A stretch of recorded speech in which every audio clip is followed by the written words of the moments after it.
Yes, I think medically the answer is yes. Is fully fit to join the group and to just to work normally. Now it will be important tomorrow and match day -1 to make an assessment from a football point of view if he's going to be involved against England or not.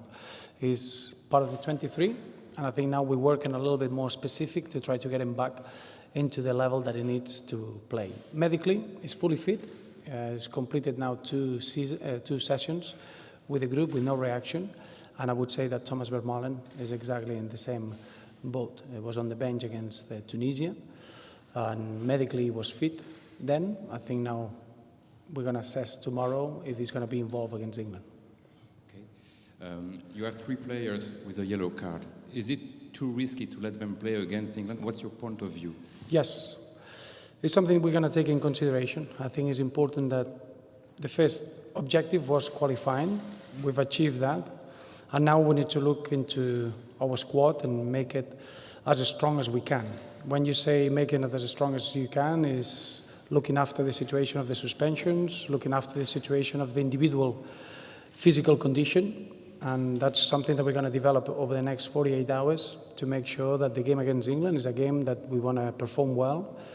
And we want to make sure that the squad is stronger after that game than before. Okay, so if I'm hearing well, the objective, the focus in that game is winning. No, I never said that. In every game we want to win, every game. I don't think as a professional you can go on a pitch not wanting to win. Then now the objective is to make sure that everyone in the squad is getting ready to grow in the competition. We got a game that we have to play, but we got 2 games to prepare for. It's not that we're playing against England hoping to qualify. We qualified, and we're going to prepare that game in the right manner, but we're preparing 2 games at the same time. And I think that's a quite unique position in a tournament like a World Cup. How's the ankle of Romelu? We had a scan today, and the news are positive. But I think we need to wait another maybe 24 hours. But there is no damage. There is nothing to be worried. Probably the next 48 hours we'll know if he can be involved against England or not. But no further damage. Would it be an option for you to ask the players, in order to be second in the group, to take yellow cards? No, we wouldn't do that. No, I don't think that's a route that at the end you get any reward. I believe that in football you get what you deserve, and I don't think that will be something that we will look into it. We need to perform well. We need to try to use the England game to make us better in the competition. That's away from the players that they're going to play. But I wouldn't see a game in the World Cup to try just to get booked in order to finish second. I don't think that's right. Coach, in your press conference after the game, you said not only Lukaku was injured, but also Hazard and Mertens. Can you give an update on their injuries? Yes, Dries Mertens had a problem in his ankle, but he's evolved well, and I expect him to train tomorrow. So I don't think it's a problem with Dries Mertens. With Eden Hazard, he had a little bit of a feeling in his calf. I think we're going to be a bit cautious tomorrow. But again, the feelings were good today, and I don't think we need any further scans in that respect. Romelu Lukaku probably, out of the 3, is the one that probably needs a bit more extra time to recover. Coach, you're half British and your staff is British, and you've worked a lot in England. How was the atmosphere building up to this game, with the England game, with a lot of jokes? Could you tell us about that? Yes, you can imagine there's a lot of links in the squad. Majority of the players, they share dressing rooms in the Premier League, and they become a team during 10 months, and now they're going to be facing each other. If I'm honest with you, I think the objective was to qualify. Qualifying a World Cup overrides anything else. Now we're facing England. I think that's become is different if we would have been facing each other to try to qualify in the World Cup or be a knockout phase. I think that would have been a lot more emotional, a lot harder.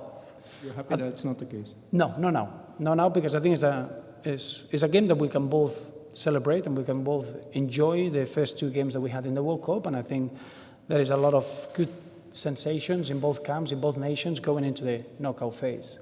So I don't think the game is going to be emotional at all in that respect. I think it's almost a celebration. You've got 2 players in your squad that play for Spurs, but you know all about Harry. I mean, how can you go about stopping him? Well, I think Harry Kane hasn't surprised us. I think we expected that sort of level. Just becoming the captain, he was ready for that sort of responsibility and role. As a goal scorer. He's one of the players that he comes in a very good moment of form. What he's been doing at club level in the last few years, never mind just in the last season, I think he's been very consistent and constant. And that's something that for us is almost a real good test. If you can keep a player like Harry Kane without scoring in a game, it's because you've been focused, you've been doing your defensive work well. But I'm sure that that's going to be, as I say, I'm sure that Gareth Southgate and England will look into what's best for their squad, if they need to rotate the players, if they need to play Harry Kane or not. That's something that we cannot control. At some sort of a know-how at international level. I think that's what Thierry Henry brings.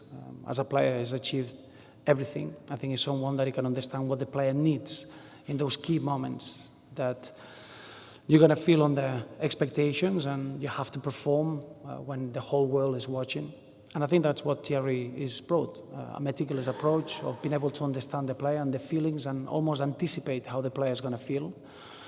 And the relationship with Graham and myself has been really good and very natural, and it's been allowed to work in a very smooth manner.